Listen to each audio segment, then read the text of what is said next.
Hello, podcast listeners. We know podcasts are a great way to catch up on a program that you may have missed on KSJE, and it's provided as a free service of this radio station. But you know, KSJE is now listener-supported, and so while you enjoy this podcast, we hope that you'll also take some time to join KSJE.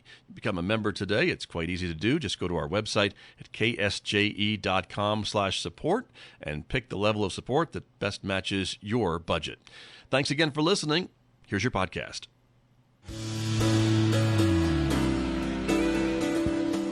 Now back to Studio A and the award-winning Scott Michlin morning program on KSJE.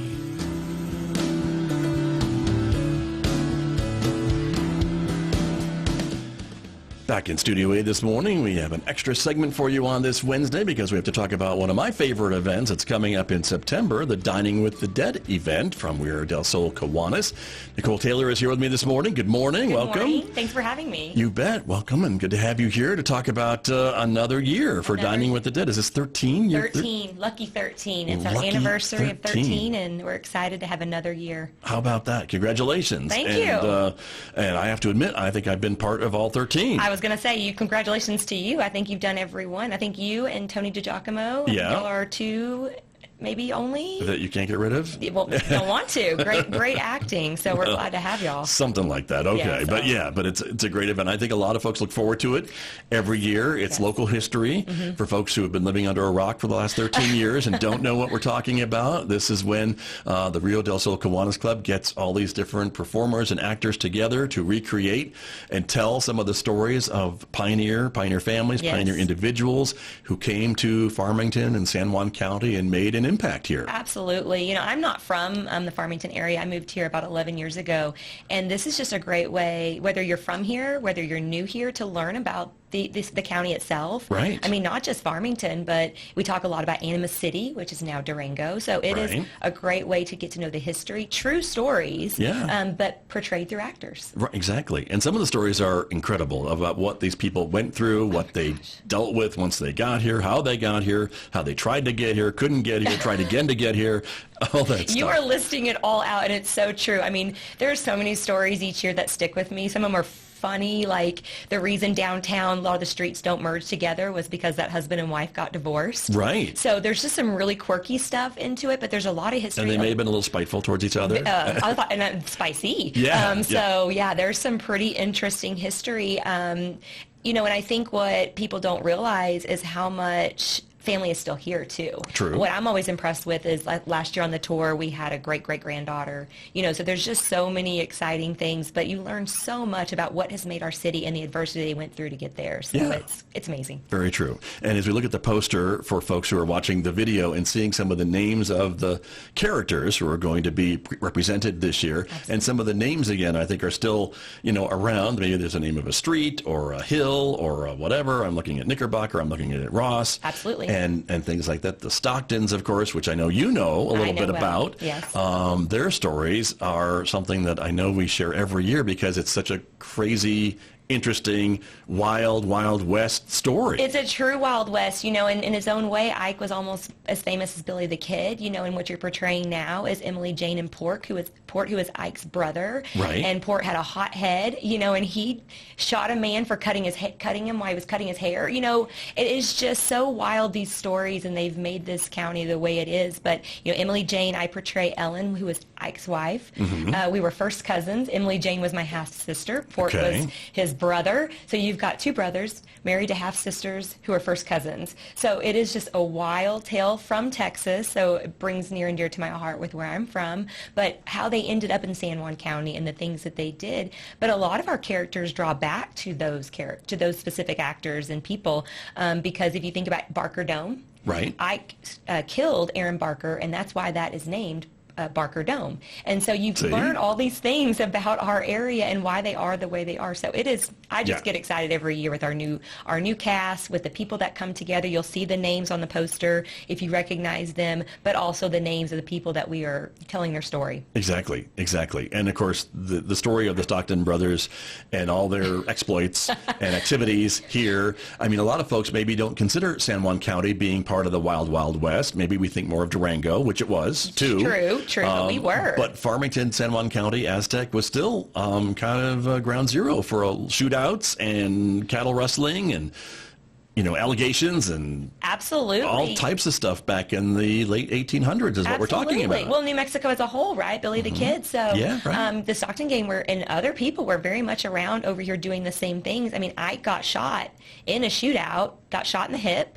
We didn't have in Durango, which was Animas City, there was no doctor, no hospital. They took him to a smelter and brought in a type of doctor, right. Told him if they cut off his leg, he would live. They did, and he didn't. Yeah. So, it's 29 years old. Like, it's, crazy stories. And then those tie into, again, to names of streets, tie into names of areas of town, just because of what happened there. So exactly. We're seeing some of the other folks who are going to be represented this year at Dining with the Dead. And so Peter Knickerbocker is one of them. Here's some other great shots. And some of these folks, sometimes we have photos, sometimes we don't. Correct. Of these individuals. And blurry sometimes. Well, sure. And to talk about photos, what you're going to see this year is we actually are going to do one character that is not a true person from this area, not even a true person at all. Okay. And the reason we're doing that is we have Stephen, a gentleman who moved to this area not long ago, really liked the idea of Dining with the Dead.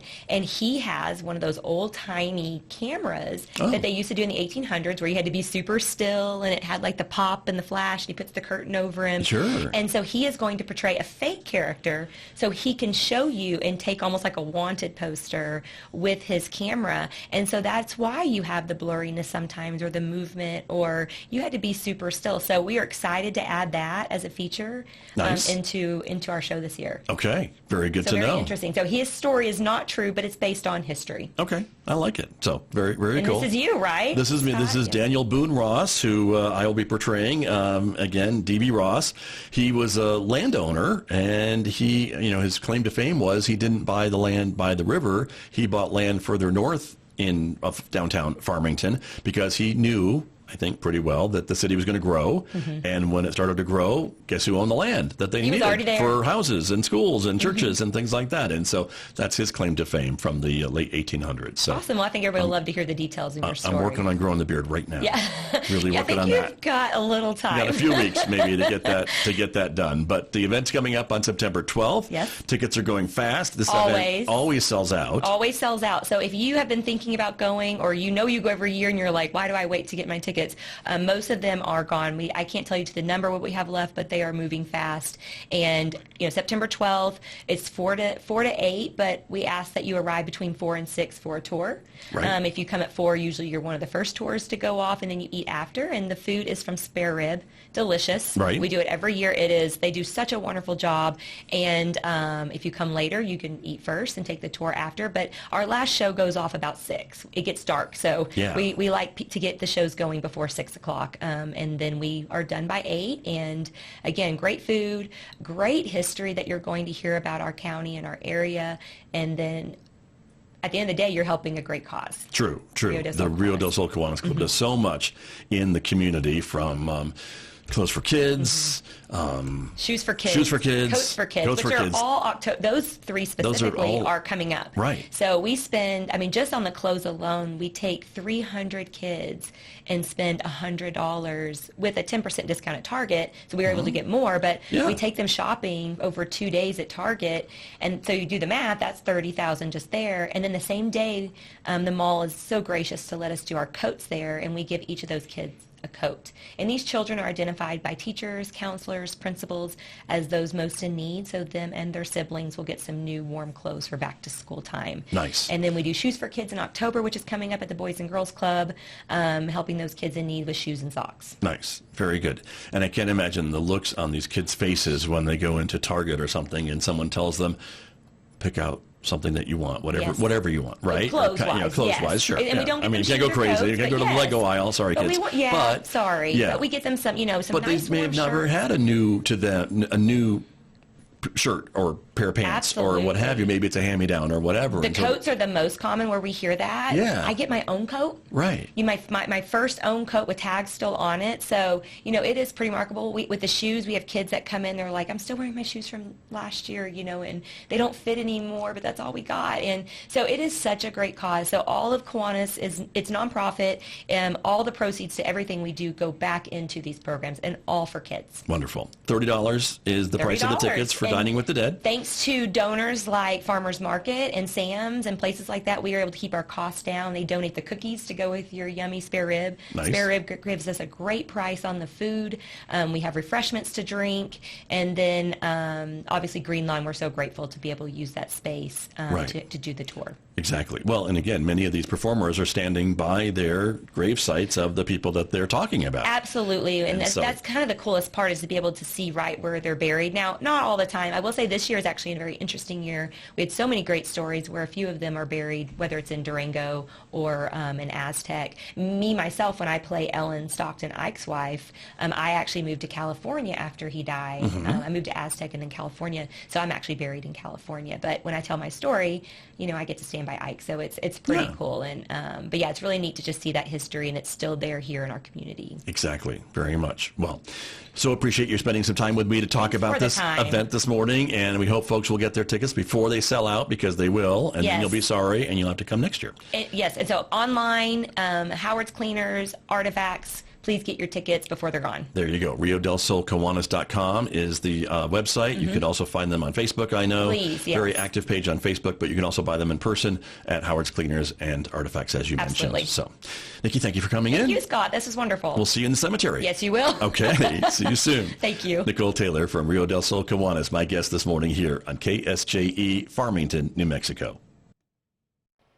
Did you enjoy that podcast? We hope that you did. And if you did, share it with your friends. And if you really want to keep podcasts like this coming, please support KSJE. You can do it easily online at ksje.com.